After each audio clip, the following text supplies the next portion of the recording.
feliz que vocês estão aqui. A Paula de Santana de Parnaíba, escrevam aqui no chat, gente, de onde vocês são, para o pessoal ir conhecendo, saber.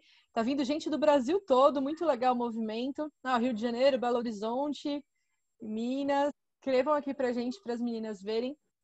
Bom, vou ficar quietinha por aqui. Vou passar a palavra para a Tatiana. Tati, muito obrigada por ter aceitado esse desafio. Sei o quanto você estava ansiosa por esse momento. E se você foi escolhida, é porque eu tenho certeza que você dará conta, ainda mais com essas duas queridíssimas, Vanessa e Roseli, que já são voluntárias da Cruzando aí de longa data, conhecem bem, né, a nossa pegada e a nossa entrega. Então, tenho certeza que vai ser uma noite bastante agradável e de muita troca. Então, um beijo para as três. Vou estar aqui escutando e também vou mandar as minhas perguntas. Beijo. Oi, gente. Tudo bem? Boa noite a todos. É um grande prazer fazer parte da... Bom, já estou a semana inteira, né? Contribuindo com a Semana da Carreira, mas colocar o meu rostinho aqui me encheu de orgulho. E eu queria agradecer esse convite à Bia e me apresentar um pouquinho. Muitos me chamam de Tati Napolitano. Eu sou gerente de comunidade da Cruzando Histórias, um papel aí que eu assumi há pouco tempo e que tem transformado muitas coisas na minha vida. Tem sido muito gratificante. Eu sou mãe de 3 adolescentes maravilhosos. Estou casada há 21 anos.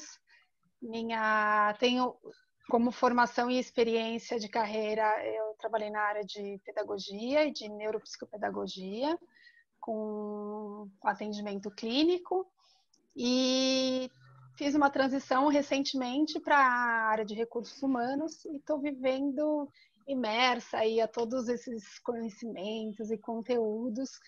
E assim como muitos, tinha milhões de dúvidas, ainda tenho muitas, mas também já aprendi um pouquinho e nós estamos aqui para contribuir e compartilhar com vocês.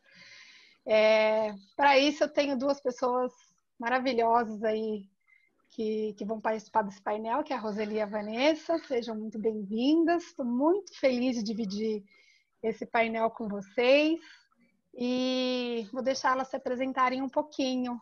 Rô, você quer falar?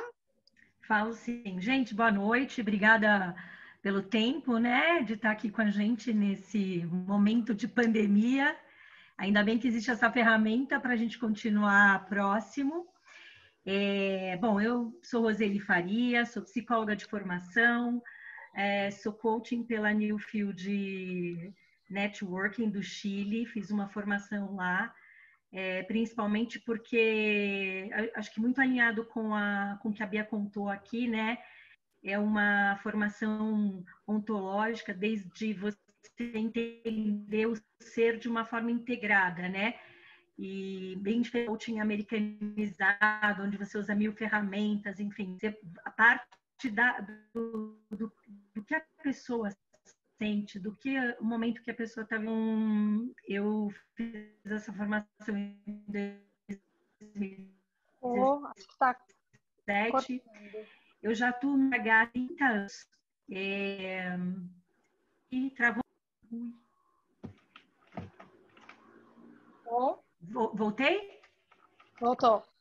Ui, desculpa, gente.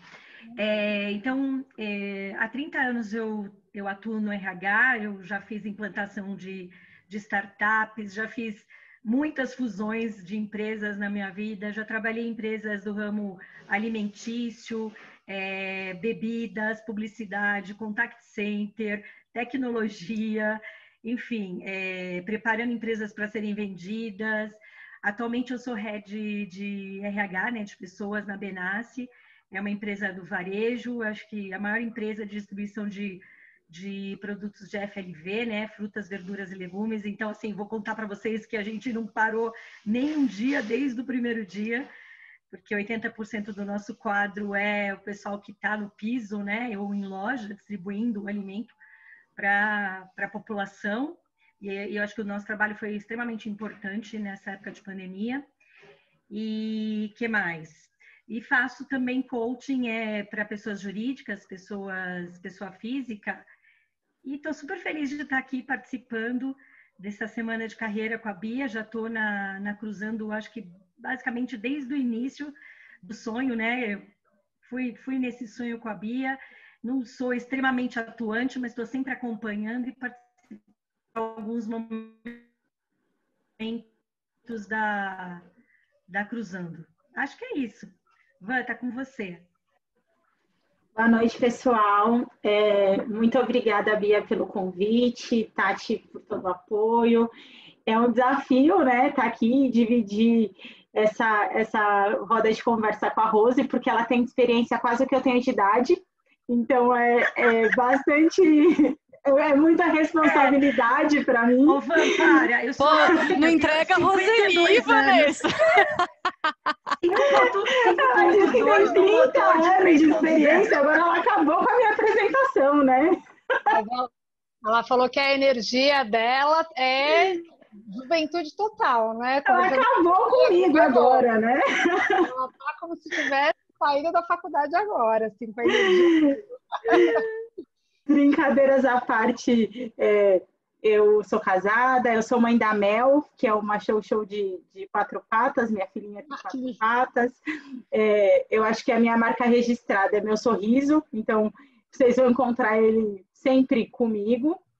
Eu sou formada em administração, tenho pós-graduação em psicologia organizacional e um MBA em gestão estratégica de pessoas. Trabalho há mais de 10 anos na área de recursos humanos, sempre nos setores de telefonia ou serviços financeiros. Como a Bia bem disse, hoje eu sou gerente de RH no Cartão Elo e sou responsável sou business partner de tecnologia e operações, o que é um desafio, né, por conta desse momento de pandemia. A diretoria de operações foi bastante desafiada em garantir, né, que todos os ambientes estivessem ok, não só para que a empresa transacionasse, mas também para que os colaboradores conseguissem trabalhar de casa, né? Sem dúvida.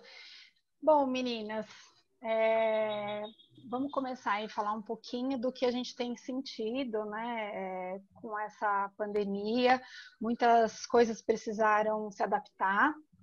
E aí vem a pergunta do nosso tema, né? Se realmente existe um novo normal. E eu queria que vocês contassem um pouquinho de quais foram os impactos que vocês sentiram nessa área de recursos humanos.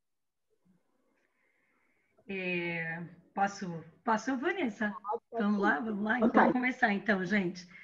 Olha, acho que assim, o maior impacto que eu senti foi que de um RH, porque assim, nos últimos tempos a gente vinha falando do RH ser um RH estratégico, de estar junto no board, no conselho, enfim, na diretoria, atuando diretamente em todas as áreas, não só como aquele RH operacional que só contrata gente, treina, desenvolve, avalia, né? Desenvolvendo uma visão do todo.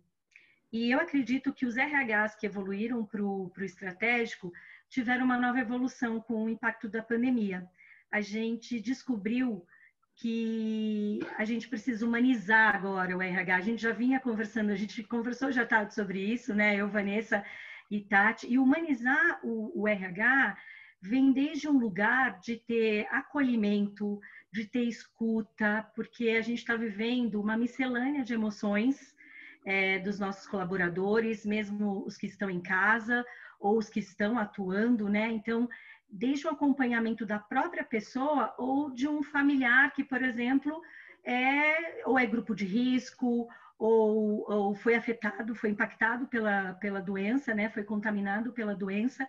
Então, eu acho que assim, o que muda de fato, existem várias atitudes que a gente teve que tomar, ações práticas que a gente teve que tomar, mas eu acho que tem uma atitude comportamental e de um olhar humano que a gente teve que buscar trazer significado para toda a área de RH e para toda a direção da empresa, de que antes do resultado a gente precisaria cuidar das pessoas, a gente precisaria tratar o emocional das pessoas e as pessoas sentirem que a gente estava próximo e se acompanhando e apoiando nesse momento, né? Eu não sei se talvez você possa explicar um pouquinho sobre isso. A gente não chegou a tocar nesse assunto, mas você me falando agora me remeteu a esses temas que têm sido tão falados, né? Que é o Indoor Brand, Employer Brand, que são temas que parece que ganharam uma força aí nesse momento de pandemia. E é um pouquinho disso, né? O cuidado com as pessoas, tudo bem que com o objetivo de vender a sua marca, vamos dizer assim, mas trabalhando primeiro essa parte humanizada, não? O que você me fala um pouquinho, você ou a Vanessa? Quer falar? Eu acho que a Rô super bem colocou o fato do desafio do RH humanizado, né? A gente, por muito tempo, entendeu que ser estratégico era realmente discutir negócio. Eu acho que o grande valor do RH é cuidar de gente. E eu acho que isso a gente sabe fazer muito bem. E isso traz retornos super importantes para a marca, né? Então, muitas empresas têm investido muito em EVP, muito baseado em ações de pandemia, como envio de kit admissional para a casa dos colaboradores, mas também uma preocupação com o risco reputacional das empresas. Porque empresas, por exemplo, que não liberaram o trabalho remoto, mesmo tendo a possibilidade do ponto de vista tecnológico ou do core do negócio, tiveram um risco de imagem. Algumas instituições financeiras, por exemplo, que colaboradores contraíram Covid ou que familiares contraíram por conta do deslocamento do colaborador para a organização, estão sofrendo vários problemas reputacionais por conta disso. Então, eu acredito que o cuidado com a jornada do colaborador, o colocar o colaborador no centro e se preocupar efetivamente com a pessoa e não necessariamente com a presença física dela, porque as empresas agora perceberam que você pode sim fazer gestão à distância, que não é a gestão por tempo disponível, e sim por resultado gerado. E isso tem trazido resultados super positivos, não só do ponto de vista de produtividade, mas do ponto de vista de imagem, de custo de infraestrutura, custo de deslocamento, qualidade de vida para os colaboradores. Então, tem diversos outros benefícios atrelados a esse movimento. E aí a gente tem percebido essa mudança gigantesca internamente, né? São mudanças internas e que não só nós, como funcionários, estamos tendo que se adaptar, mas as empresas também estão se adaptando, né? A um novo formato de trabalho. E como é que vocês estão vendo isso? Eu queria ainda, que a Vanessa disse, eu acho que tem uma questão que as empresas estão passando por uma mudança cultural, a do controle, a do descontrole, da confiança, de estabelecer confiança através de processos tecnológicos ou não, de que você tem o seu funcionário, o seu colaborador em casa e que ele vai trabalhar por produtividade. Se ele vai trabalhar de manhã, à noite, não interessa o horário que ele vai fazer, porque isso está gerando qualidade de vida para ele, porque a gente não pode esquecer que as pessoas que estão em casa tiveram que adaptar uma rotina das quais, por exemplo, estudar com os filhos, vai desde fazer um almoço, fazer uma organização na casa, porque também as pessoas que tinham funcionários em casa não estão tendo essas pessoas. Então, assim, tudo está passando por uma adaptação, né? Então, o que eu vejo, ainda olhando pelas empresas, as empresas que tinham e tiveram sempre uma dificuldade em liberar um home office ou entender que um funcionário pode ter qualidade de vida e pode ter produtividade ao mesmo tempo, pode gerar produtividade e resultado positivo para a empresa, foi uma hora assim, ou você experimenta agora, ou você vai, ou você vai ficar com essa reputação manchada no mercado. E eu acho que para quem está em busca de um trabalho, e aí fica uma dica aqui, sim perceber como é que essa empresa está tratando esse colaborador, como é que ele está lidando com a questão da pandemia, em termos de garantir a qualidade, a satisfação, a sanidade mental, inclusive, dos colaboradores, né, para não se expor no transporte público, para garantir que talvez ele possa, daí assim, no mais simples, tá? Transferir o vale transporte dele por um vale combustível que garanta que ele vá com o carro dele e vá sozinho, garantir que o espaço de convivência dentro da empresa esteja preparado para recebê-lo e ele ficar tranquilo do autorrespeito, do respeito com o outro, de que ele vai ele se cuidando, sendo orientado para se cuidar, também está tomando cuidado com o próximo. Enfim, eu acho que gira em torno também dessa cultura organizacional, do controle, né? E é importante falar disso, né, Rô? Porque apesar de algumas empresas já terem voltado a trabalhar, elas têm que voltar com algumas adaptações mesmo. Não é o mesmo ambiente, com a mesma quantidade de pessoas que eram antes.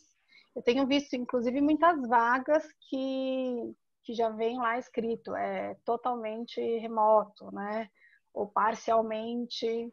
Então, assim, eles já estão contratando com essa visão de um novo formato, né? E como que isso funciona dentro da empresa, né? Como que tem sido, de repente, você não ter a equipe inteira lá ao mesmo tempo para desenvolver um projeto, para colocar alguma coisa em prática?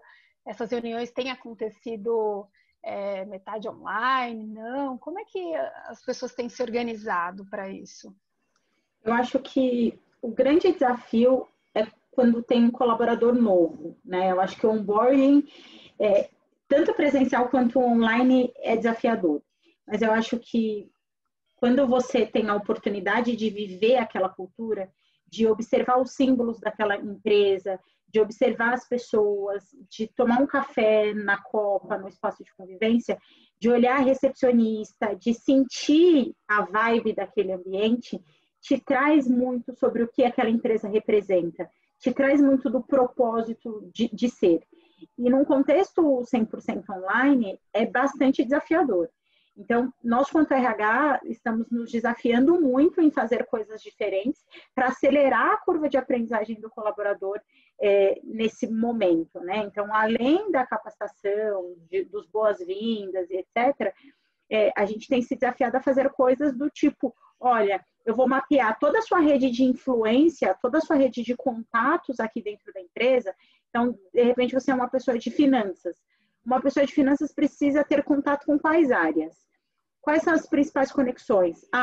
É com o time de contas a pagar, é com o time jurídico, é com tecnologia. Então, eu vou selecionar a sua rede de influência para que você possa conhecer essas pessoas, para que elas te apoiem em momentos de necessidade e sejam seus padrinhos para quando você tiver dúvida, para quando você quiser falar um pouco do que você está sentindo, para que você pergunte como que é a cultura dessa empresa, para que você sinta essa vibe a partir do contato com as pessoas. E também adaptar os rituais que aconteciam de forma presencial para o contexto online. Porque antes de março, a gente achava que não era possível, mas a gente conseguiu adaptar praticamente 100% das práticas de RH para o modelo online. Então, é possível sim, e a gente consegue proporcionar uma jornada bacana para o nosso colaborador e efetivamente demonstrar para ele qual é a cultura da organização. Eu acho que esse é o ponto mais desafiador de ter os times trabalhando remotamente. Com certeza. E, Vanessa, eu acho que me fez lembrar uma situação que a gente vive muito hoje na Benasc, que assim, a gente tem 20% do time em home office, tá? E 80% porque a gente tem atendimento em supermercado, então toda a área de hortifruti tem algumas lojas, uns supermercadistas que nós é que fazemos toda a organização de loja, atendimento com cliente, e tem o pessoal do CD, né? Porque eu trabalho num centro de distribuição. Mas essas reuniões que ocorrem, porque eu estou no CD todo o tempo, mas as reuniões que ocorrem, a gente tem todo um ritual. Quando abre-se uma reunião, primeiro as pessoas dizem como elas estão, a gente faz uma assim, como eu chego, no final como eu saio, e o RH é muito um contato, assim, não espera eles contactarem o RH, mas a gente liga para eles, a gente fala com eles no sentido de tá tudo bem com você, tá tendo uma gestão de acompanhamento dos afastados por casos de suspeita de Covid, né? Então, como tratar isso, como acompanhar, como é que você tá, porque os sintomas, né? Falando já do Covid, né? Os sintomas começam lentamente, mas podem, de uma certa forma, ficar muito, muito intenso. Então, é um contato diário. Tem uma pessoa responsável por ter contato diário com essas pessoas e ter um acompanhamento muito estrito com essas pessoas, né? E depois tem o time que está trabalhando. Então, tá mais assim, um olho no olho, mesmo que seja virtual, para abrir um espaço para que as pessoas também tragam não só as demandas de trabalho, mas as demandas, vamos chamar assim, do coração, né? Emocionais, de como elas estão, porque assim, inicialmente o home office, à primeira vista, assim, puxa, eu vou ter qualidade de vida, não vou precisar me preocupar com uma série de coisas que eu tenho que me preocupar hoje, que é o trânsito, que é o tempo que eu gasto longe da minha família. Só que se você não estabelecer uma rotina, você fica emocionalmente comprometido. A gente não pode abrir mão de como recursos humanos ou como área de gente, né, pessoas, cuidar disso, acompanhar isso. Inclusive, tem surgido no mercado muitas empresas se dispondo a ajudar as empresas a cuidarem dessa questão de saúde mental, que muitos estudos já estão mostrando que a pandemia vai gerar e está gerando ansiedade, burnout, tentativas de suicídio. Quer dizer, a gente vai para um campo da doença mental também. Então, é um cuidado que a gente tem que ter. Antes a gente se preocupava se a pessoa estava integrada, se a pessoa estava sendo bem acompanhada na área, se ela estava treinada, se ela estava se desenvolvendo. O RH estava preocupado se a avaliação dele de desempenho estava atendendo. Então, acho que as questões mudaram muito. O resultado tem sido consequência de um trabalho que o RH tem feito do cuidar dessas pessoas. E Vanessa, vocês acham que como que está sendo isso da parte como empresa, né? A parte da direção, por exemplo, está todo mundo entendendo esse processo, tá abrindo esse espaço para o RH trabalhar? Como é que está sendo isso para vocês relacionado à empresa, né? Porque esse cuidado a gente sabe que ele está sendo muito necessário e essencial para esse momento. E como que você vê isso como parte da empresa?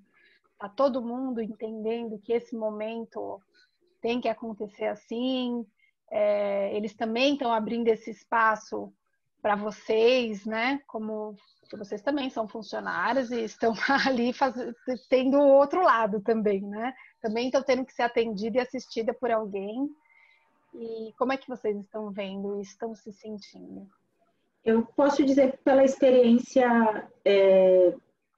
que eu tenho na Elo e por um grupo de empresas que a gente fez benchmark e o grupo que a Elo participa, que é um grupo composto por 5 empresas de médio e grande porte, e todas essas empresas que eu fiz benchmark e o grupo Elopar está muito engajado com a responsabilidade que a gente tem junto à sociedade, né?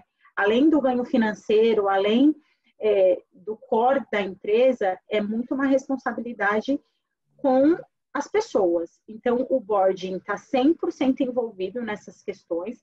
Nós estamos tratando a pandemia no comitê de crise, não só na Elo, mas em muitas empresas, com todo o boarding da empresa, e as decisões são muito compartilhadas em todos os sentidos. Decisões desde vamos colocar todo mundo em home office, vamos sim fazer o pagamento de um auxílio emocional para que a pessoa possa fazer uma terapia online, até questões higiênicas como, olha, a média de horas que o nosso colaborador fica à frente do computador é de 8 a 11 horas.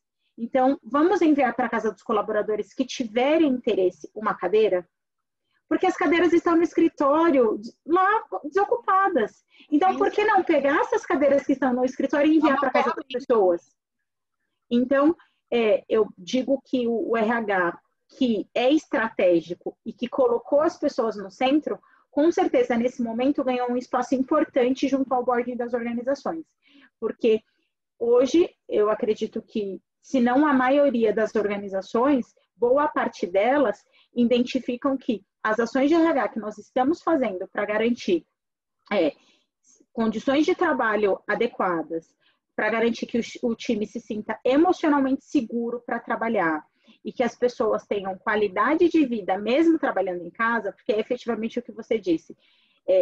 Qualidade de vida não é deixar de pegar 2 horas de congestionamento. Pelo contrário, é você sentir que faz sentido você trabalhar em casa e que faz sentido você trabalhar no escritório também. É você ter a liberdade de ir e vir, e isso foi tirado de alguma forma de nós. Então, eu acredito sim que ganhamos um espaço importante na estratégia da organização e precisamos manter isso vivo, não só durante o contexto de pandemia, mas durante qualquer contexto, seja ele de crise ou não.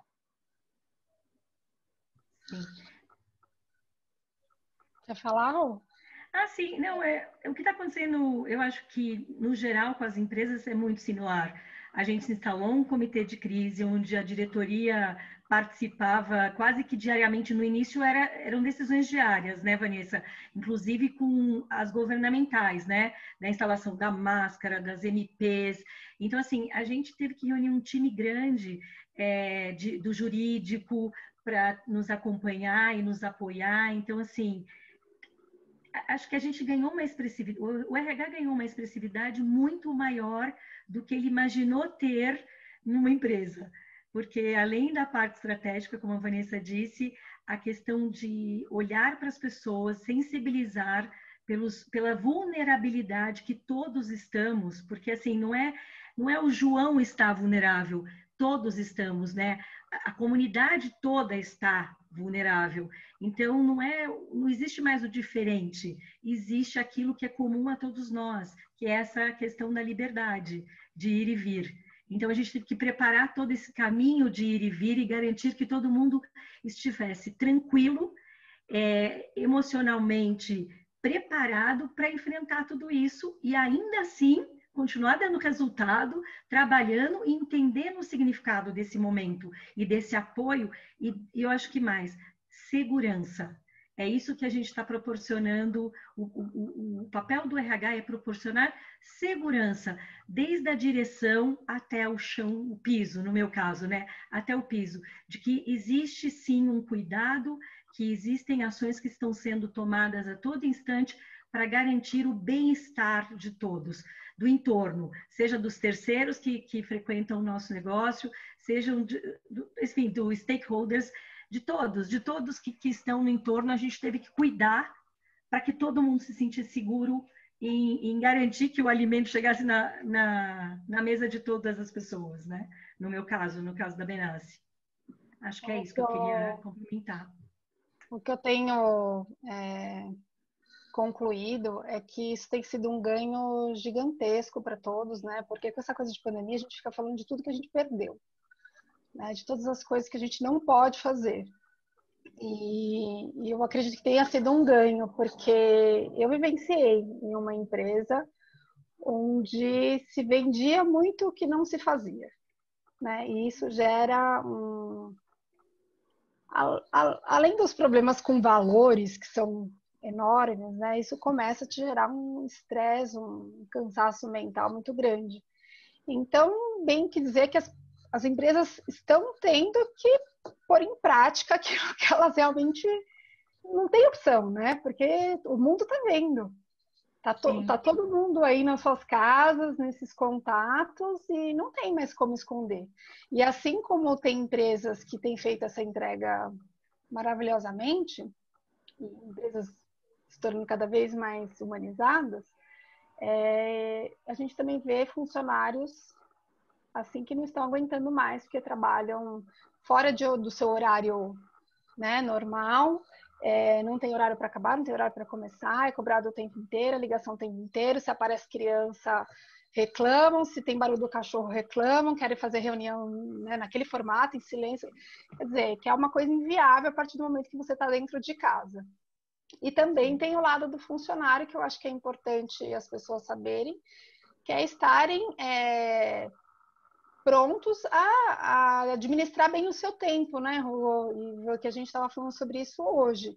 Porque também não é eu estou na minha casa, então eu tenho filho, cachorro, passarinho, papagaio, tenho que fazer comida, e tudo bem se eu não entregar ou não conseguir naquele tempo, eu sempre tenho uma desculpa e acabo usando isso como muleta para não cumprir aquilo que eu preciso entregar. Então, acho que é um balanço dos dois lados, né? Vem um pouco da autorresponsabilidade, tanto da empresa quanto do funcionário. Eu acredito, Tati, que a gente só falou das empresas, né, agora, né? Mas acho que tem um processo que está acontecendo, pelo menos com as pessoas que quiseram, que querem e estão buscando o seu autodesenvolvimento, que é o quanto eu tenho que me responsabilizar e assumir todos os meus compromissos. E eu acho que também tem uma questão, né, que eu gosto de falar, da perfeição e da vulnerabilidade. Sofre muito a pessoa que vive na perfeição, porque é impossível e humanamente impossível ser perfeito. Então, nunca vai estar. No mundo, a gente, com a pandemia, acho que, tipo assim, caiu por terra o controle, a perfeição. E eu gosto de falar desse tema, porque tudo em torno que a gente está falando aqui, de novo, são atitudes que a gente vem tomando, são ações que estão embasadas na questão de segurança, mas eu acho que tem uma questão das pessoas e da cultura da empresa. Então, assim, essa questão da incoerência é muito comum nas empresas. O que se diz não é o que se pratica. Então, outra dica que eu acho que para quem está em busca para trabalhar num lugar que tem esse ideal, enfim, que queira trabalhar num lugar humanizado, tem que começar a observar desde da fala de quem te atende a primeira vez na empresa, de quais são as promessas que são feitas e que são cumpridas e as que não são cumpridas, né? Quais os acordos que são feitos. Eu digo sempre que não existe melhor forma do que fazer alinhamento de expectativas. É muito bom quando você vai para um processo seletivo que quem está te contratando consegue colocar as coisas na mesa desde um lugar da perspectiva que você pode ter. Né? Então, eu acho que o RH ele tá tendo que rever também essa posição, porque ele representa a empresa, mas a empresa também tem que devolver isso para o RH, essa coerência, estamos juntos, porque quando você tem um discurso no RH e tem um outro discurso na direção, fica uma lacuna muito grande. É enorme que não dá para... Você não consegue ser assertiva, né? Nem como funcionário, nem como empresa. Sim, e eu acho que assim... Não gera resultado. As pessoas que escolhem fazer RH ou cuidar de pessoas de uma forma geral, elas têm um propósito, que é garantir que essas pessoas se sintam bem, se sintam satisfeitas, tenham qualidade para realizar o seu trabalho, que esteja dentro de um ambiente seguro, que tenham recursos para trabalhar. Então, de novo, existem muitas empresas no mercado e eu acho que várias pessoas que estão aqui já vivenciaram empresas das quais foram apaixonadas, de outras que nem tanto, que tinham incoerências, mas assim, a gente vai aprendendo. E eu acho que a gente tem que ser fiel ao nosso propósito e aquilo que a gente quer para a nossa vida. Então, a gente tem que desenvolver uma atenção muito grande no momento de escolher uma empresa, porque não é só uma empresa que escolhe você para trabalhar. Eu acho que a gente tem que começar a partir do momento que pensar que você escolhe também a empresa que você quer trabalhar. É como um namoro, né? Uma paquera. Vão ter muitos atrativos iniciais, eu acho que assim, até os benefícios, né? A gente estava vivendo um mundo de uma liberalidade enorme de benefícios, de uma competição enorme entre as empresas, que eu acho que até isso hoje ficou um pouco à margem.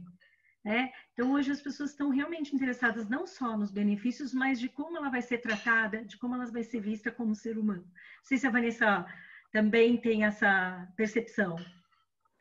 Eu tenho totalmente a mesma percepção que você. Eu acho que é o grande desafio desse novo normal, né?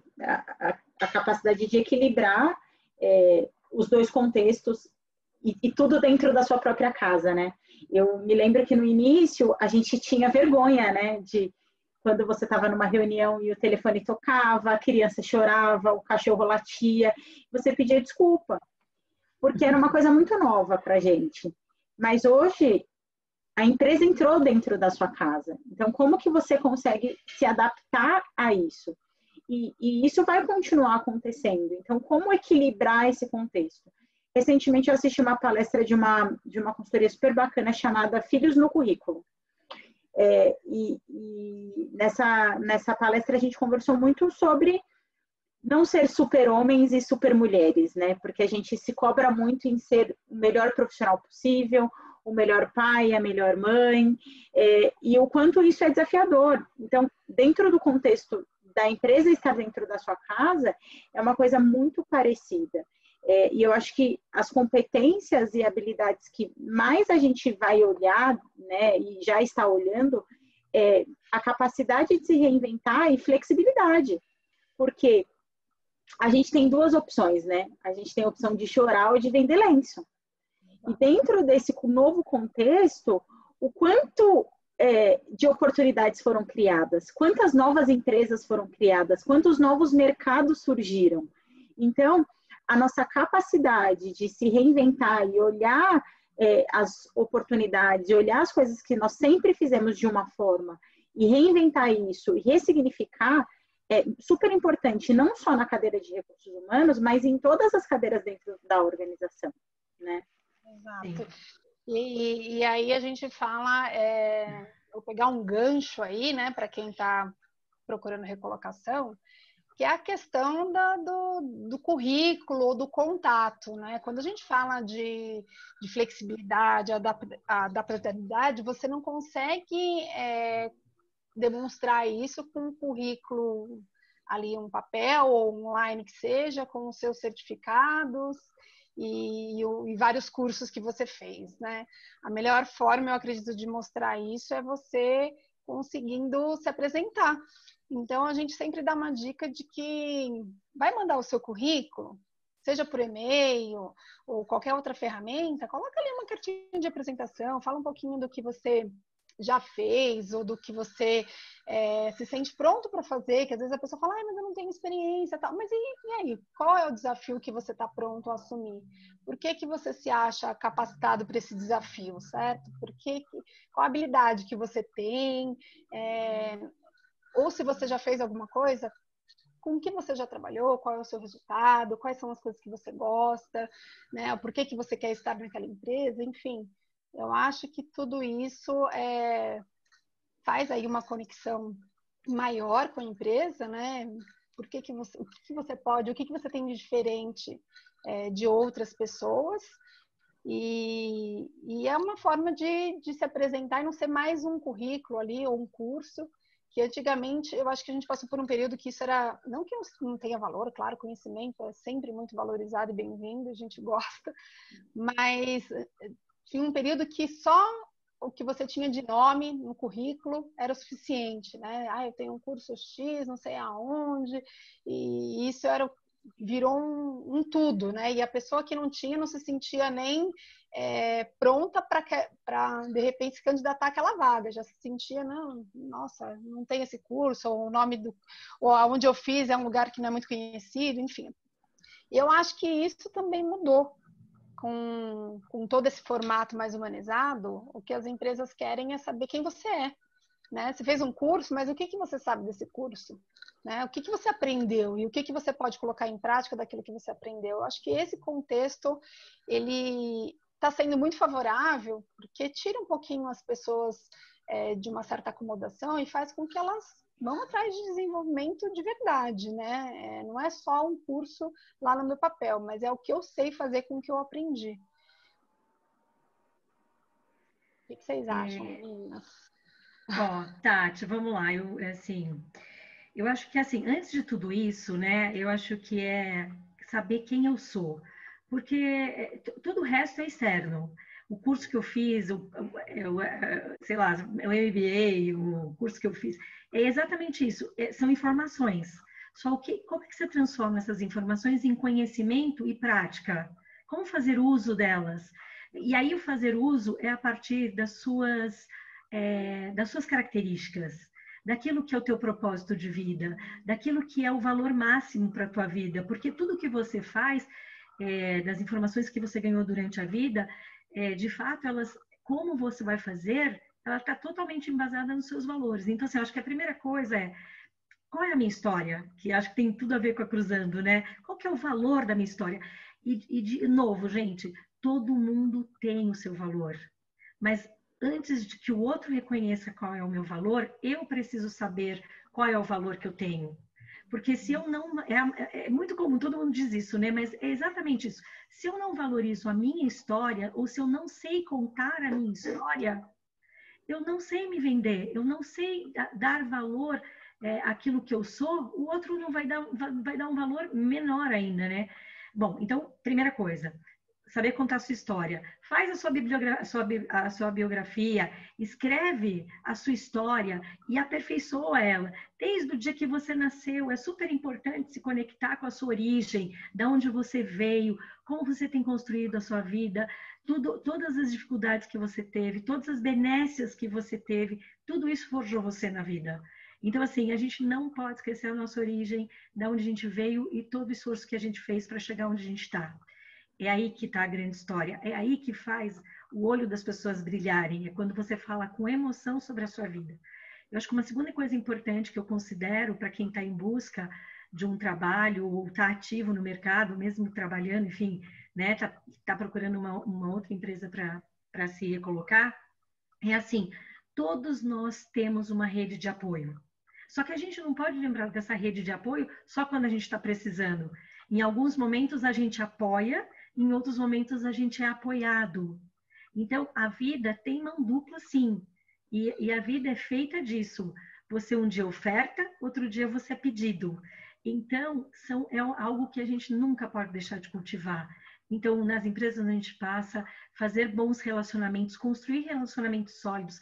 Não quer dizer que você vai tomar café todo dia com a pessoa, que você vai ser amiga da pessoa, mas existe um relacionamento profissional, que você deixa o seu legado por onde você passa e constrói, né?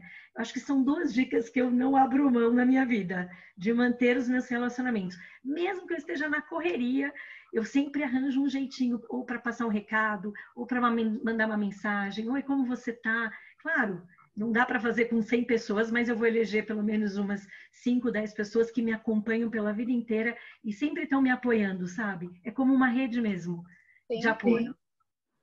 Van, eu acho que aí dá para você fazer um link daquilo que você me comentou sobre o currículo, né? Que conta aí um pouquinho para a gente, que eu acho que isso é muito importante e muitas pessoas acabam pecando aí nesse tema. Eu acho que as 2 dicas da Rose são super preciosas, né? Eu diria com certeza as 2 também.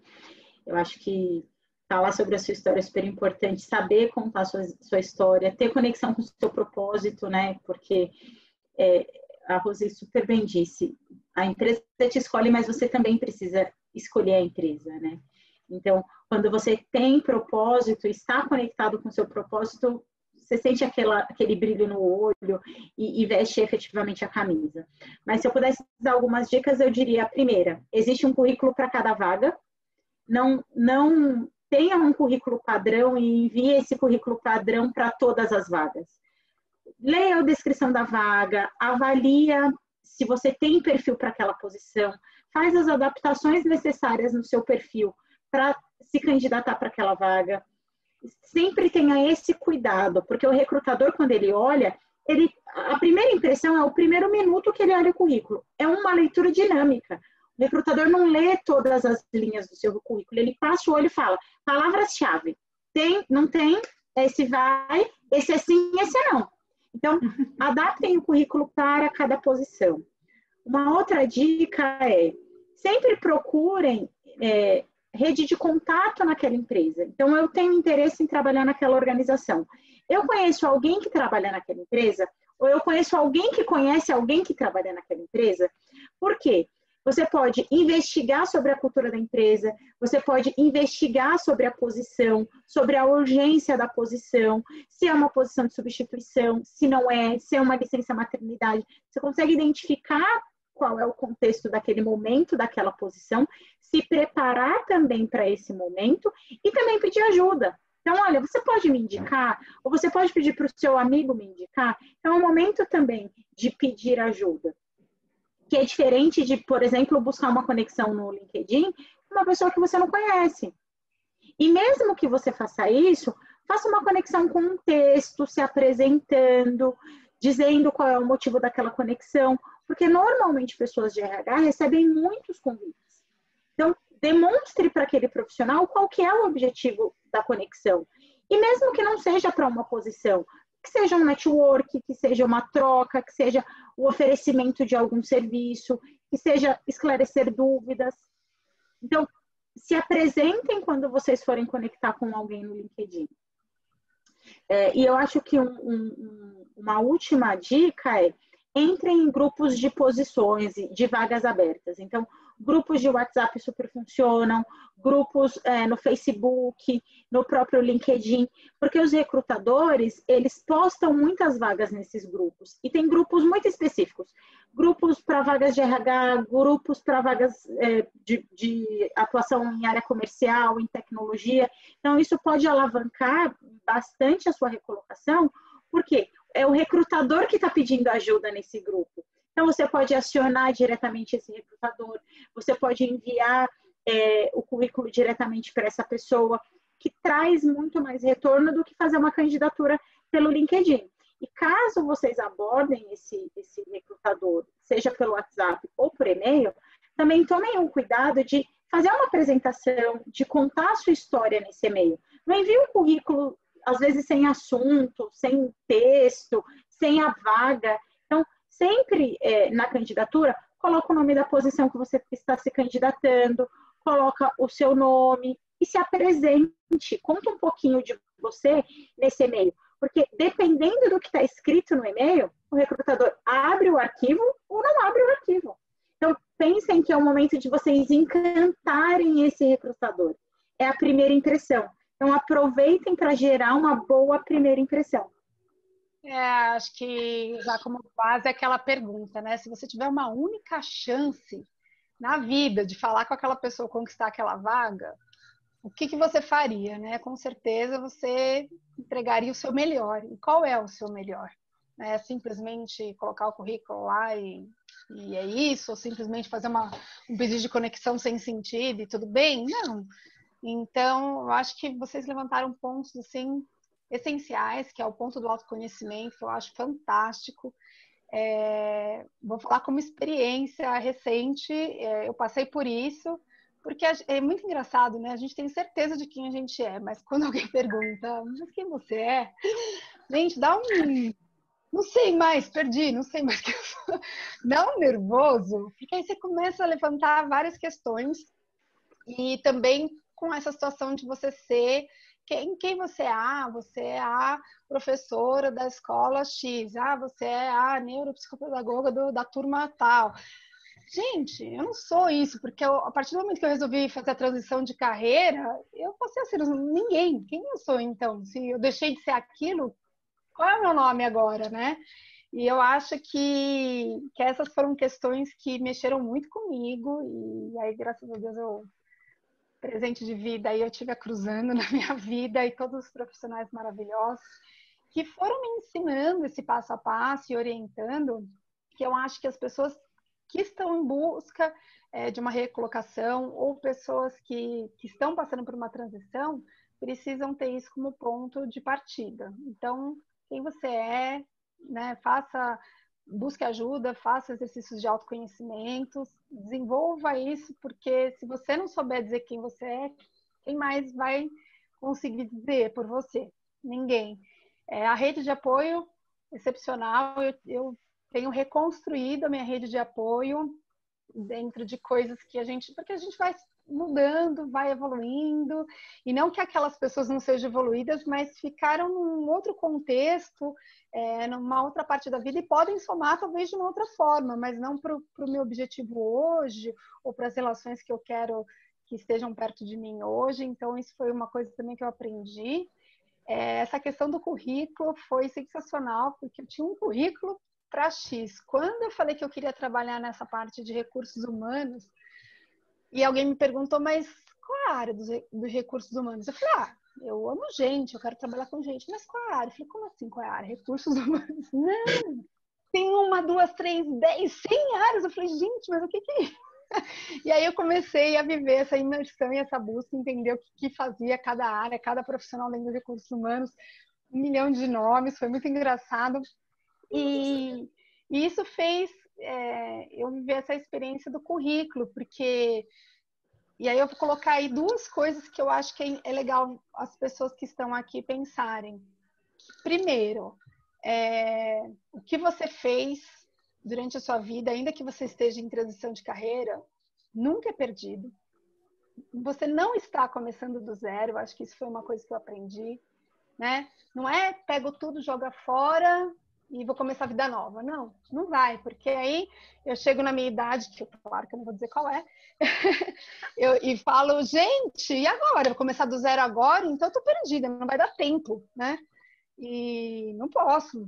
Então, isso foi uma das coisas que eu aprendi, aproveitar tudo que eu tenho de formação, de experiência, de vivência e adaptar isso para o que eu quero.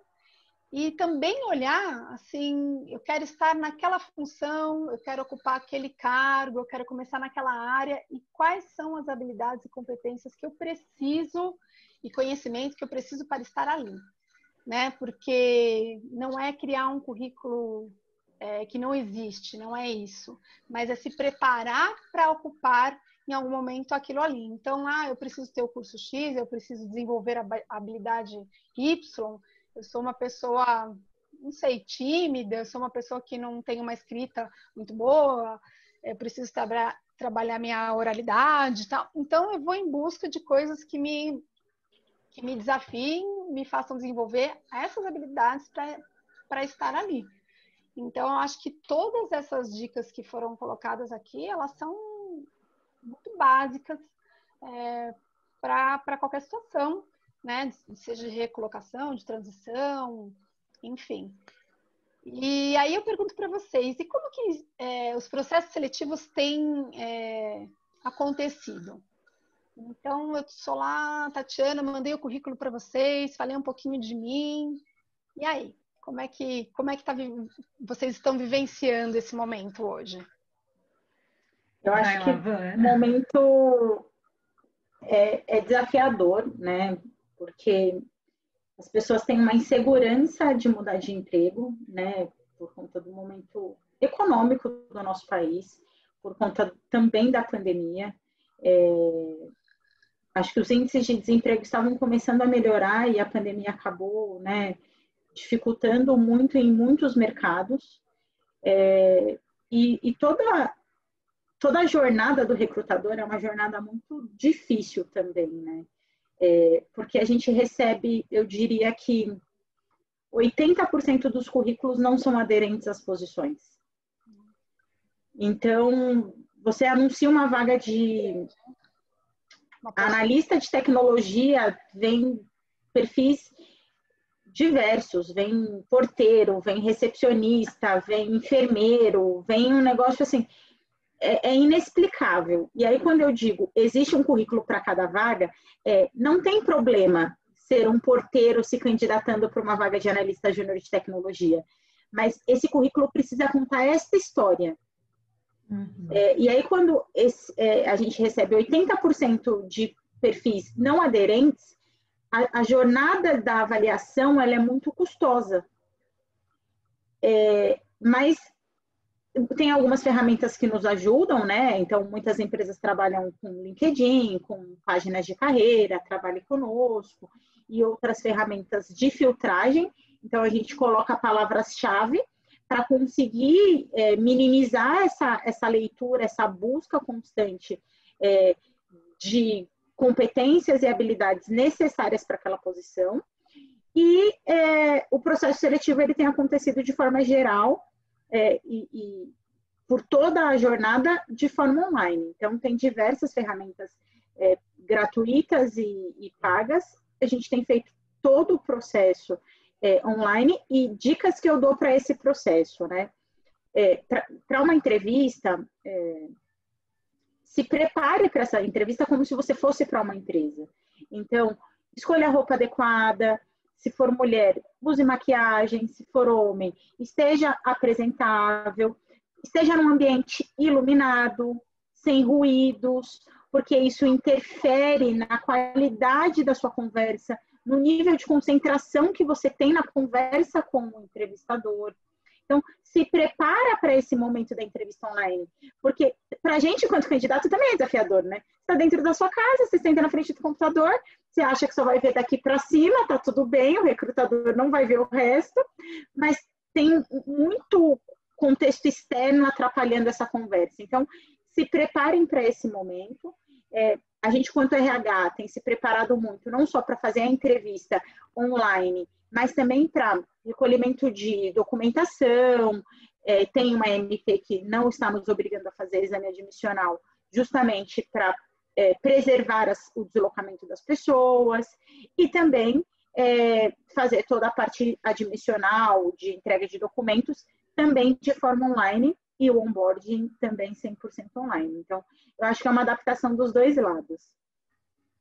Eu super concordo, Vanessa, com essa sua colocação, porque, assim, do mesmo jeito que a gente tem que se planejar, né, para uma entrevista, então, assim, a gente prepara todo o equipamento, a gente estuda o currículo da pessoa, a gente tem que melhorar a nossa curiosidade para poder realmente extrair dessa pessoa que está distante. É diferente. Quando uma pessoa chega na empresa, você vai recebê-la, você já vê ela corporalmente, né? Você vê as atitudes dela, você vê o corpo, né? O corpo fala, né? Então você sabe como ela está, como ela anda, tudo isso conta uma história para a gente dessa pessoa.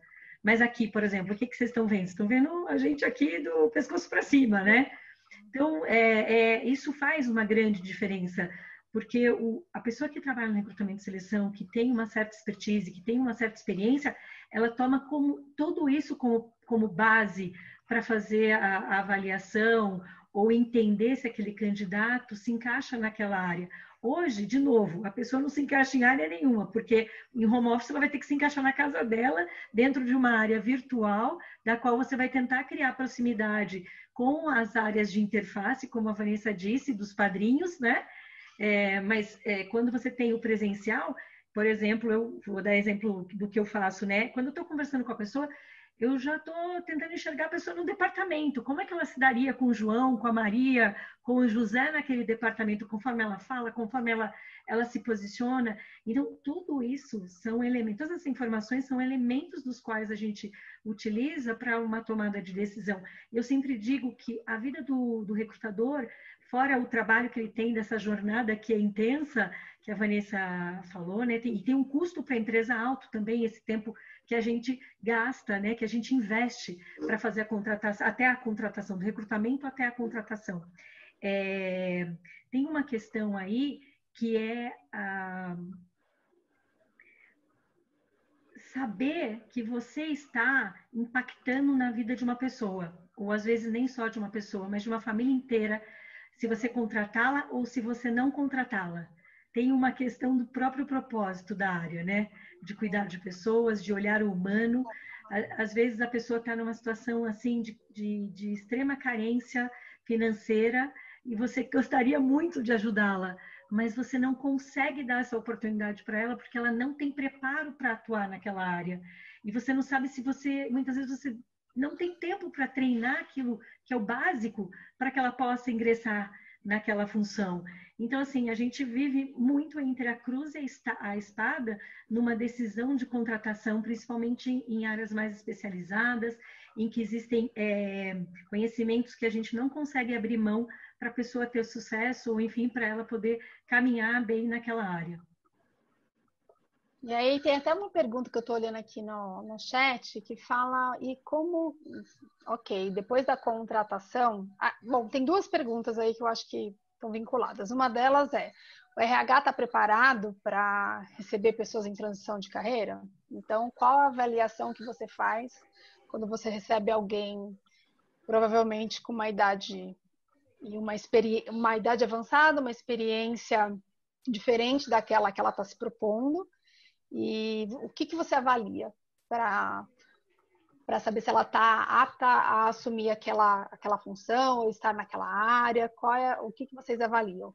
E aí, depois de contratado, a outra pergunta que eu acho que está aí próximo é como que vocês avaliam o desempenho dessa equipe remotamente? Como é que faz essa avaliação? Eu posso sugerir uma coisa? Posso eu responder a primeira? Porque eu tenho a minha própria experiência, né? Eu vou contar a minha idade, tá? Eu tenho 52 anos e com 48, eu simplesmente saí do mercado por uma questão pessoal, de família, e fiquei 3 anos fora. Foi quando eu fui fazer o curso de coaching. E aí eu pensava, e eu comecei minha carreira solo de coaching, mas eu falava, com essa idade, não vou, mesmo com toda a minha experiência, não vou mais voltar para o mundo corporativo. Então, quando a gente fala em transição de carreira, ou numa pessoa que já tem uma idade, porque a gente fala, o mundo é dos jovens, né? As empresas estão absorvendo as pessoas jovens. Aí veio algo que eu sempre pratiquei, que foi o relacionamento. E onde eu estou hoje veio por uma recomendação. E essa empresa considera muito recomendação e confiança, credibilidade. Então, eu me recoloquei por esses atributos. E eu acho que é isso. Então, assim, a minha experiência me conta que, independente da idade que você tem que desmistificar certas crenças. No caso de transição de carreira, eu acho também que tem que ser por um caminho de indicação e de recomendação, porque são histórias da sua vida são histórias suas que outras pessoas vão contar. Então, é muito difícil a gente contar a nossa história e nos recomendar e nos elogiar. Mas quando um terceiro faz isso por nós, a coisa acontece naturalmente. Então, acho que com relação a isso, é isso que eu gostaria de compartilhar com vocês. Muito legal. Eu diria que fazer uma transição é um desafio importante. Acho que nem todos os RHs estão preparados. Meus amigos de profissão que me perdoem, mas eu acho que nem todos estão. Nem todas as culturas organizacionais estão dispostas. Eu acho que a gente ainda tem aquele mindset de conhecimento técnico, de experiência, né? E experiência nada mais é coisas que você viveu no passado e que você reproduz de alguma forma em eventos presentes ou futuros. E eu, lá na Elo e nas empresas anteriores, tenho desafiado a organização a olhar outras capacidades, como Learning Agility, como flexibilidade, conexão com propósito, fit cultural. Hoje mesmo eu estava falando com uma amiga que é head de produtos num banco, e ela falou, olha, eu estou em busca de uma pessoa para o meu time, e eu entrevistei 12 candidatos, e eu não consigo tomar decisão. O que você acha? Eu falei para ela, contrate uma pessoa que tenha fit cultural com o banco e que tenha conexão com o seu time, porque conhecimento técnico é aprendível. Experiência se desenvolve. Hoje, você assiste um tutorial no YouTube e você aprende a fazer qualquer coisa. Então, não se preocupe se a pessoa tem experiência com Core Bank ou se ela tem experiência com software de banco. Se preocupa com em contratar uma pessoa que tem alinhamento de propósito, que tem alinhamento cultural. Então, acho que muitas empresas e gestores estão se desafiando a mudar o mindset e contratar pessoas que tenham facilidade de aprendizagem, que tenham flexibilidade, que sejam intraempreendedores, que sejam pessoas inquietas, que sejam pessoas conectadas com o terceiro setor, que no momento de transição conseguem se movimentar para fazer outras coisas e não ficar só o dia inteiro procurando emprego, porque você tem outras alternativas de conseguir emprego que não só procurando emprego. Se conectando com outras pessoas, as suas chances de conseguir um trabalho é muito maior do que ficar se candidatando o dia inteiro em vaga em vagas no vagas.com, no LinkedIn, etc. Então, pense em alternativas no momento de transição ou de recolocação de sair na frente. Porque 90% das pessoas vão fazer isso, ficar o dia inteiro se candidatando para a vaga. O que você vai fazer de diferente? Então, eu acho sim que as empresas estão começando a mudar o mindset para contratar por potencial e por fit cultural. Respondendo à segunda pergunta, que é como que a gente avalia desempenho no home office, tem algumas formas, né? Eu acho que a metodologia ágil vem nos ajudando muito a mensurar a performance. Então, a própria metodologia, ela tem as sprints têm as datas, tem um período adequado, tem diversas ferramentas como o Daily, como o Retro, para mensurar o quanto aquele colaborador tem feito as entregas ou não. Isso dentro da metodologia ágil e outras metodologias que existem. Olhando do ponto de vista organizacional, a gente tem avaliação de performance, avaliação de competências, que também é possível mensurar desempenho, mas eu acho que mais do que isso é a proximidade do gestor em entender o quanto aquele colaborador está seguro e emocionalmente tranquilo para executar a atividade dele naquele momento. Porque quando a pessoa está bem, ela consegue performar conforme a expectativa da empresa e às vezes até mais. Mas quando ela não está bem, não tem avaliação que faça o profissional performar. Não tem pressão do gestor que faça esse profissional performar. Então, o grande desafio da área de recursos humanos e da gestão é proporcionar o melhor ambiente possível para que esse profissional performe todo o seu potencial. E eu tenho visto vários artigos e estudei muito o tema sobre avaliação e eu tenho minhas crenças sobre avaliação de performance e avaliação de desempenho, que eu acho que é um formato que está fadado a acabar no médio prazo. Porque eu acho que a própria metodologia ágil já atende todos esses requisitos.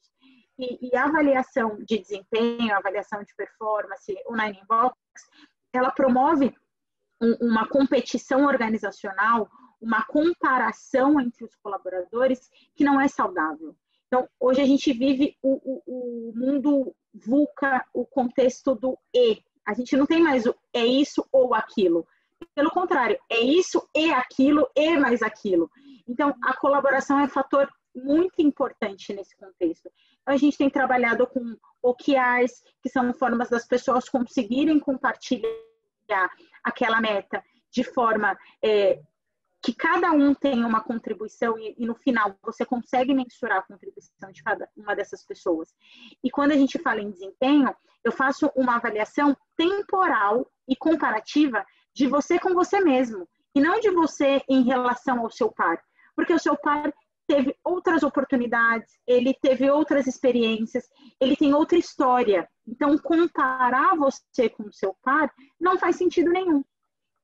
O que faz sentido é eu comparar você com você mesmo. Então, você, há 6 meses atrás, performou melhor ou pior do que agora? O quanto você evoluiu, o quanto você cresceu de 6 meses atrás para esse momento agora? Então, tem diversos estudos que trazem essa proposta de valor e é efetivamente a proposta de valor que eu acredito e que muitas empresas estão caminhando para essa estratégia. Eu só queria acrescentar uma coisa que, por exemplo, hoje na Benassi, a gente não tem organograma. A gente se considera um organismo vivo, do qual todos fazem parte de um resultado maior.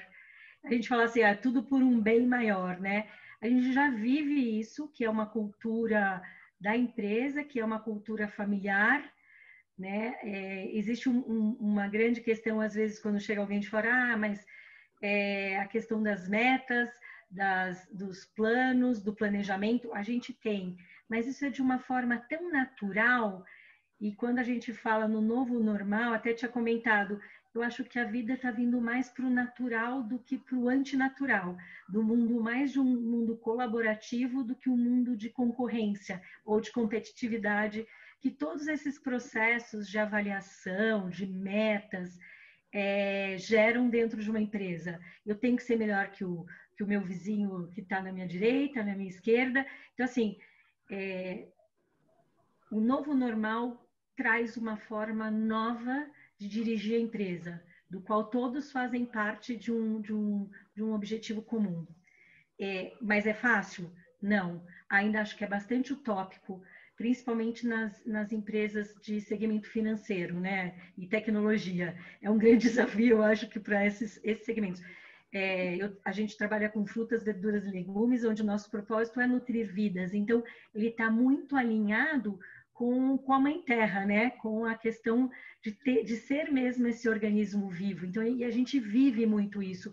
Mas para outros segmentos eu acho que é bastante complicado e muito desafiante de que consiga se aproximar, e vai ser um trabalho intenso para que passe de uma rede de concorrência, de competitividade interna, para uma rede de colaboração. Eu vou aparecer uma pergunta aqui no chat que eu acho que você já respondeu aí, que é quais são as áreas que vão se destacar mais nesse novo normal. Na verdade, pelo que eu estou entendendo, todo mundo tem o seu destaque, né? Depende muito de como você demonstrou aquilo no seu desenvolvimento, nas suas ações, nos seus resultados, né? De que forma você esteve ali presente naquele projeto, como que você deu a solução para aquele problema, ou se você não deu solução, o que você fez, como você, né? As suas ações acho que dizem muito sobre o seu destaque, porque tinha muito antigamente, eu acho que isso facilitou, porque antigamente tinha assim, eu sou fulano de tal no cargo X, isso aqui não me pertence, né? Fala pro fulano, dá uma olhada que é de outra área, ou passa para outra pessoa, tinha aquele empurra-empurra, e eu acho que isso meio que tá acabando, né?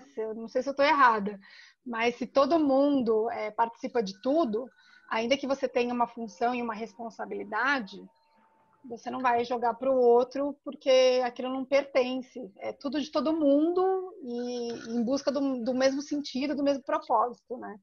Eu acho que é isso. O que vocês acham? Eu acho que assim, se a empresa ela tem condições de gerar um ambiente de pertencimento para as pessoas, das quais as pessoas realmente se sentem parte, as pessoas querem ficar, as pessoas querem contribuir. Se você cria uma cultura da qual um não brilha mais do que o outro, que você consegue potencializar as pessoas e fazer com que as pessoas se sintam parte de algo, que cada uma pode contribuir de uma forma diferente, porque, como disse a Vanessa, cada um tem uma história, cada um tem uma experiência, cada um tem um conhecimento, cada um veio de uma família de modelo completamente diferente. Então, assim, muito simples. Nós juntos fazemos muito melhor do que o eu separado. E aí também tem as questões emocionais, né? Do ego, das crenças. Por isso que eu acho que eu acredito que o autodesenvolvimento é fundamental para todos os níveis. E creio também que as empresas já vêm trabalhando em alguns projetos para olhar para esse time de líderes, principalmente, para trazer um coaching, para trazer essa parte de autodesenvolvimento, das questões humanas, da própria questão, daquilo que me impede de ser, aquilo que é limitante, que faz com que eu não seja criativo, com que eu tenha ansiedade porque eu estou num ambiente competitivo, porque às vezes o ambiente não é competitivo, mas a pessoa é competitiva. E a gente percebe isso muito no ambiente corporativo, né? Então, assim, é difícil um ambiente corporativo que você consiga minimizar a competitividade. Então, acho que cabe às grandes lideranças, às altas lideranças, a cuidar desse time de uma forma a conseguir o melhor resultado de todo mundo, mas desde um lugar de não competição, mas sim de que todos têm lugar ao sol. Acho que todo mundo precisa ter essa evolução, esse desenvolvimento, né? Quebrar paradigmas, as pessoas precisam estar envolvidas e crescerem juntas, né?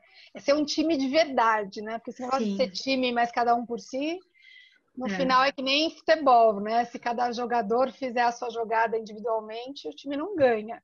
Então, eu acho que está dessa forma hoje, cada vez mais. E aí tem uma pergunta aqui que fala, a pessoa fala, olha, quem é analista e se sente capaz, já pronto para assumir um cargo de coordenador, o que essa pessoa deve fazer? Ela deve esperar por uma promoção, ela deve alterar o currículo e colocar no LinkedIn lá, disponibilizar para vagas, procurar outro emprego. Qual é o caminho melhor a ser seguido aí? Assim, eu acho que tem alguns caminhos, né?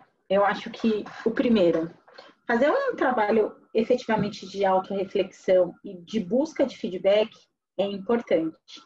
Porque às vezes a gente se sente muito preparado para algumas coisas, partindo de uma perspectiva de olhar para o par ou olhar para o gestor e esse gestor não é tão bom assim, não é uma pessoa que te inspira e que vai conseguir te dar um feedback de qualidade para que você perceba que ainda falta algumas coisas. Então, acho que o autoconhecimento e a capacidade de gerar feedbacks é importante. Então, busque feedbacks com outras conexões, dentro da própria empresa e fora da empresa também. Um outro ponto o LinkedIn, ele é uma ferramenta aberta e você pode colocar a nomenclatura que mais fizer sentido. Eu brinco muito com os tech leads na Elo, porque eles têm uma nomenclatura de cargo de especialista. Mas na prática eles são líderes técnicos. Esse é o papel que ele desempenha. Então, faz sentido colocar lá no LinkedIn líder técnico ou tech lead. Então, coloque no seu LinkedIn não o cargo, e sim o papel, a atuação que você efetivamente tem. Então, se você tem uma atuação de coaching, coloca coaching. Se você tem uma atuação de business partner e você é um analista júnior, coloca business partner. Então, coloque no seu LinkedIn a nomenclatura que vai ser mais vendedor, né, que vai proporcionar uma melhor venda do seu perfil. Claro, tomando todos os cuidados, né, para não te expor e não expor a sua empresa, expor a sua gestão, mas coloque uma nomenclatura que realmente coloque você na vitrine para os recrutadores. Eu acho que, de modo geral, essa dica que eu daria. Eu quero até perguntar o que vocês acham? As empresas, a área de recursos humanos está aberto aí para a diversidade, para a inclusão. Como é que funciona isso? Qual é o olhar que a empresa tem para isso? Porque hoje em dia parece que você falar esses nomes é garantia de sucesso, né? Nossa, eu falo, é bonito, eu vou me vender bem, só que na verdade eu não gosto, não estou aberto a isso, não me adaptei, não quero, enfim, é só uma propaganda, né? Como que vocês veem isso? Isso realmente tem se desenvolvido, tem sido cada vez mais presente? Me conta um pouquinho aí da experiência de vocês. Bom, eu acho assim, há tanto tempo no mercado, eu já fazia diversidade sem ser moda, fazer diversidade, vamos chamar assim, né? Criar a diversidade, ou absorver a diversidade.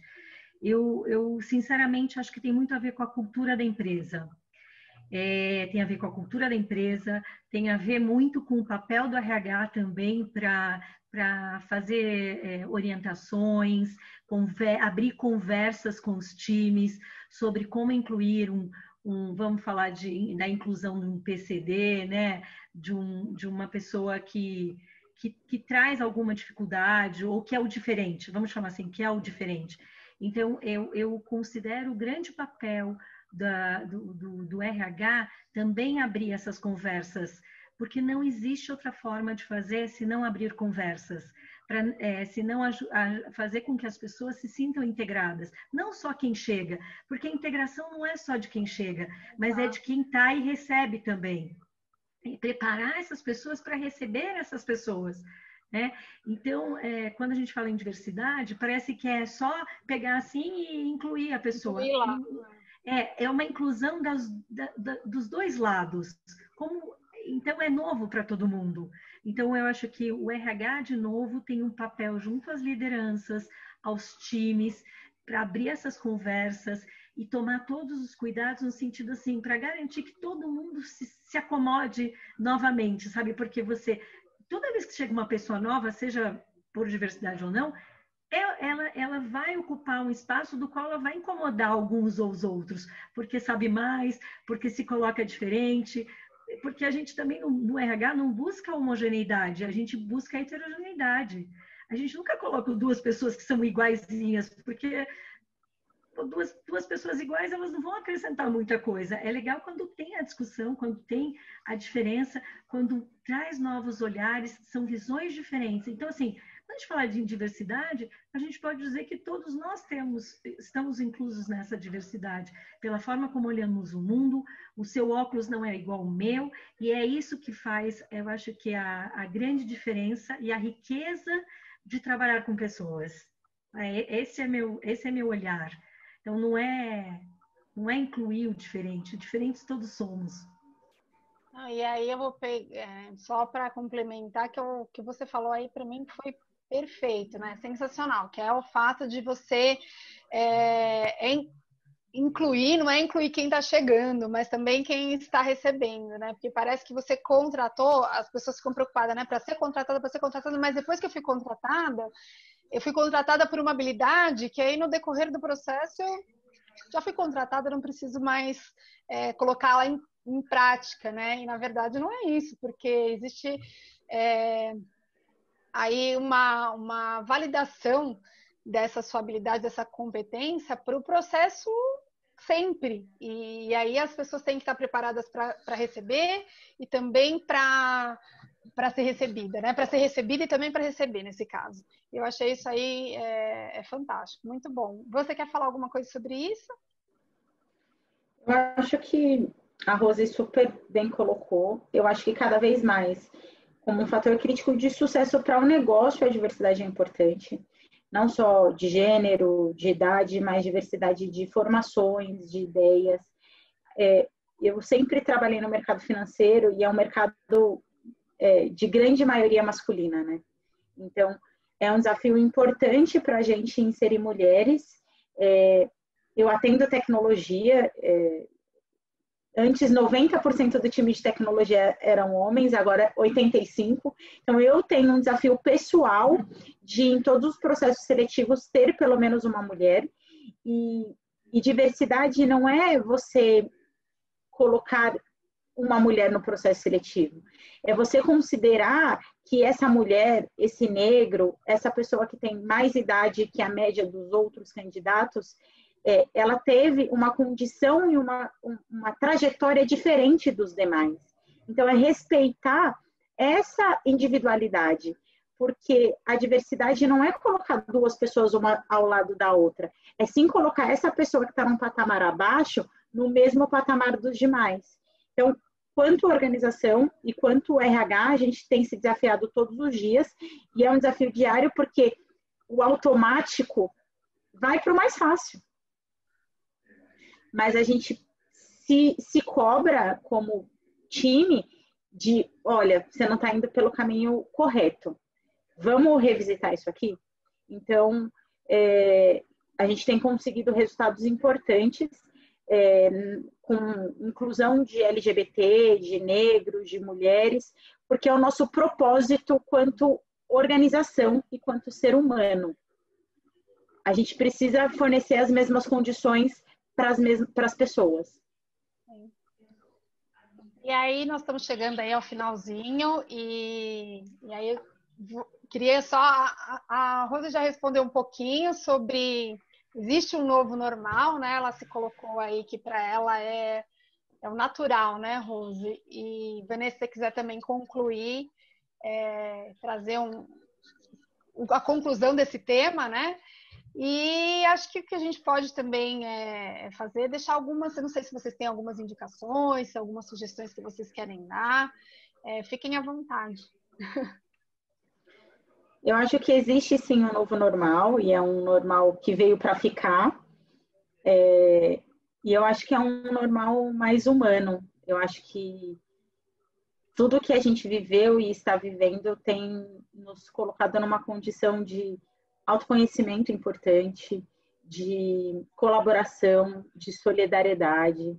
Então, eu acho que, não só como profissionais, mas como seres humanos, a pandemia chegou para mostrar o que realmente importa, o que realmente a gente precisa valorizar como pessoa. Então, acho que sim, existe um novo normal, e é um normal que humanizou, de forma geral, organizações, famílias, escolas e a sociedade como um todo. E acho que tem ganhos importantes em todos os sentidos. Perfeito. Rô, você quer falar mais alguma coisa sobre isso? Não, Vanessa fechou com chave de ouro. Se vocês tiverem algumas dicas, quiserem deixar algumas sugestões para as pessoas que estão aí se recolocando ou estão em transição de carreira, alguma leitura, alguma coisa, por favor, fiquem à vontade. Eu gostaria de recomendar o livro da Brené Brown, que é A Coragem de Ser Imperfeito. Eu acho que eu acho um livro maravilhoso. Aí você vai se dando conta o quão você pode estar vulnerável, e isso não é uma fraqueza. É só você conseguir enxergar para aquilo que você pode ainda melhorar e buscar novas oportunidades para se rever e para fazer coisas diferentes e para vencer crenças limitantes. Eu adoro esse tema. E eu acho que a primeira coisa que a gente tem que fazer é reconhecer daquilo que a gente não consegue fazer, porque nós somos aprendizes. E eu acho que quando a gente se coloca no lugar do aprendiz, a gente se dá a oportunidade de realmente conhecer as coisas. Agora, se eu me coloco no lugar da perfeição, eu fecho todas as oportunidades de conhecer pessoas, de abrir a oportunidade para a diversidade, para estar aqui com Vanessa, estar aqui nesse grupo, né, de diferentes lugares, formações, enfim, acho que é isso. Você quer falar alguma coisa? Minhas dicas são: participem muito de eventos online gratuitos. Eu acho que esses eventos promovem um aprendizado rápido, uma troca importante. Se conectem com o Cruzando, que tem um propósito animal e que pode ajudar muito vocês nesse momento. Tem um livro que eu gosto muito que se chama Qual é a Sua Obra, do Mário Sérgio Cortella, que eu acho que ajuda muito a você se perceber, você se conhecer e você realmente conseguir fazer sua história, né? Escrever sua história e se conectar com isso. Então, recomendo a leitura e desejo muito sucesso para vocês. Contem comigo para o que precisar. Eu acho que o grande valor, né, de ser uma pessoa de recursos humanos é gostar de gente. Então, eu faço com muito prazer e com muita dedicação. Então, contem comigo para o que precisar. Eu vi que a Bia já está aí, então eu também vou deixar aqui o meu agradecimento. E a indicação que eu deixo é: não desista, não tenha medo, arrisque, tente, faça, porque a gente só sabe se esse é o caminho quando a gente começa a caminhar. Né? Parado, ninguém tem certeza do caminho. E a gente tem que tentar fazer desse caminho o mais prazeroso possível, porque, na verdade, você não tem que esperar a felicidade só no destino final. Ao contrário, você tem que ser feliz durante a jornada. Então, faça isso leve, gostoso, procure pessoas que tenham os mesmos valores que você tem, peça ajuda, vai se conectando e aprendendo, e faça cursos, se interesse, leia, não desista. Porque não é fácil para ninguém. E não é só para quem está nessa posição de recolocação ou de transição. É difícil para todos. Né? Hoje assisti a palestra aí da Bia, falando maravilhosamente aí sobre empreendedorismo social, né? Sobre quanto esse caminho é desafiador, ainda que seja uma escolha feita por elas, né, empreendedoras sociais, e tem seus desafios e tem suas dificuldades, então todo caminho tem, né? Não se colocar naquele papel de, nossa, eu tô assim, tô desempregada, ai, tô de transição, que difícil. Não desista, né? E procure pessoas, porque eu acho que não tem coisa melhor na vida. Eu tenho repetido isso diariamente para as pessoas que estão próximas, o quanto elas são valorosas e importantes na minha vida e para trilhar esse caminho aí. E, ó, tô aqui, é minha primeira oportunidade, não morrendo de medo de colocar o rostinho na tela, errando e acertando, mas se eu não me desse a chance de estar aqui, nunca estaria. Então, eu acho que é isso, gente. Obrigada, meninas. Um painel super equilibrado, assim, muito realista também. Eu acho que... Bom, acho que todo mundo sai aqui com a vontade de trabalhar com vocês duas, né? As duas gerentes de RH incríveis, humanas, presentes, conectadas realmente com gerir pessoas, né? E buscar essa humanização, não só da área de RH, como de toda a empresa. Porém, pondero que sabemos que a grande maioria das empresas ainda não está nesse nível, né, de humanização, de acolhimento, a gente sabe disso. Não quero jogar um balde de água fria no momento final, mas eu acho interessante essas últimas falas, tanto da Vanessa quanto da Roseli, que é a autorresponsabilidade, né? Tanto de vocês quanto profissionais de RH, de buscarem caminhos dentro das empresas de vocês também, né? Dialogando sobre fazer diferente, dialogando sobre incluir quem é diferente, né? Do que estão acostumados. Enfim, de cavar esse espaço mesmo mais humano, né? Que é nossa responsabilidade enquanto RH.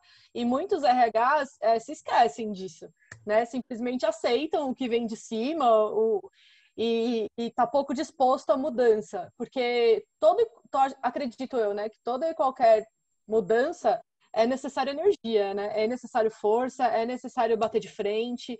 Eu, RH, já bati muito de frente, já me machuquei muito, né? Mas eu tinha aquele compromisso com os meus valores, com os meus ideais, enfim, que eu acredito que vocês têm também e devem fazer isso brilhantemente nas empresas que vocês trabalham. Então, eu acho que também fica essa mensagem de força para os profissionais de RH que estão aqui participando, que estão aqui escutando, né? Da gente entender o quanto nós somos fundamentais dentro das empresas também, né? Então, se a gente quer essa mudança, a gente tem que batalhar por ela, a gente tem que ser incansável, né? Em buscar por essa humanização. Porque a gente sabe muitas vezes que não adianta, por mais humano que você seja ali no recrutamento, por mais inclusivo que você deseja ser, vai ter um gestor que vai barrar lá na frente, né? E é nosso papel enquanto RH fazer essa articulação, né? De realmente de educar, de procurar novos caminhos, novas abordagens para a gente conseguir cumprir com esse papel, porque nós somos o elo, né? O RH, ele é o elo entre o que está fora e o que está dentro. Então, a gente tem que construir, né, uma corrente de aprendizado, de trocas, né, de partilhas, enfim. Porque é muito fácil, né, uma cultura... as empresas têm uma cultura forte, normalmente, né? E é difícil quebrar, né? Quebrar comportamentos. Eu e a Rô tivemos um papo no privado esses dias sobre isso, o quanto ela teve que se posicionar referente a um assunto. Então, é esse posicionamento também que o profissional de RH ele tem que manter, né? A gente tem que lembrar, né, quem nós realmente somos, qual é o nosso compromisso para também com o candidato, não só com a empresa, mas com quem está entrando na empresa, enfim. Eu acho que fica a mensagem de autorresponsabilidade, tanto para o candidato, quanto para os profissionais de RH, quanto para os gestores, cada um cumprir seu papel, né? Para vocês, enquanto candidatos também, assumirem, né? Não jogar toda a expectativa, entregar as rédeas da carreira de vocês na mão do outro, na mão do recrutador, na mão do gestor. É responsabilidade de vocês, enquanto candidatos, também fazer diferente e se posicionar de forma persuasiva, influente, encantadora, né? Nós temos que conquistar. Eu sempre comparo quando a gente está procurando um namorado, um parceiro, né? A gente tem toda a nossa responsabilidade naquele rolê, né? De se arrumar para aquilo, de procurar alguém que realmente tem a ver com você, de fazer aquela abordagem, né? Onde você se venda também. Então, é papel do candidato. A gente não pode ficar o tempo todo culpando o RH, culpando as empresas, culpando a crise, culpando... A gente sabe que tem crise, a gente sabe que tem RH ruim, a gente sabe que tem empresa ruim, mas o que a gente está fazendo diferente, né? Como que a gente está se posicionando, o quanto a gente está assumindo a responsabilidade aí nesse processo, nessa jornada que é a recolocação profissional. Então, eu fico muito feliz com a qualidade desse painel, né? Por vocês terem trazido aí muito coração. Não à toa eu escolhi as duas, né? Porque eu tinha certeza, conheço e sei de quem são profissionalmente, então fico muito feliz de vocês terem aceito e colaborado com a gente nessa noite. Tati, muito obrigada, você foi ótima. Tati que estava aí, né? Ai, meu Deus, Bia, você me meteu nessa. Eu falei, cara, oportunidade. Me falaram que é assim, oportunidade, quando ela lhe é dada, você simplesmente agarra. Não interessa, né? Como que vai ser. Pega essa oportunidade. Então é isso que a Tati fez hoje, mostra muito do que eu acredito. Então, eu gosto muito de abrir portas para quem colabora com a Cruzando Histórias. Não, a Tati não é a primeira, nem vai ser a última. Eu gosto muito de conectar pessoas, dar oportunidade. Então, é isso que eu tenho feito aqui também na Semana da Carreira. Então, obrigada, Rô, obrigada, Vanessa, obrigada, Tati, obrigada a todos que ficaram até agora nesse papo.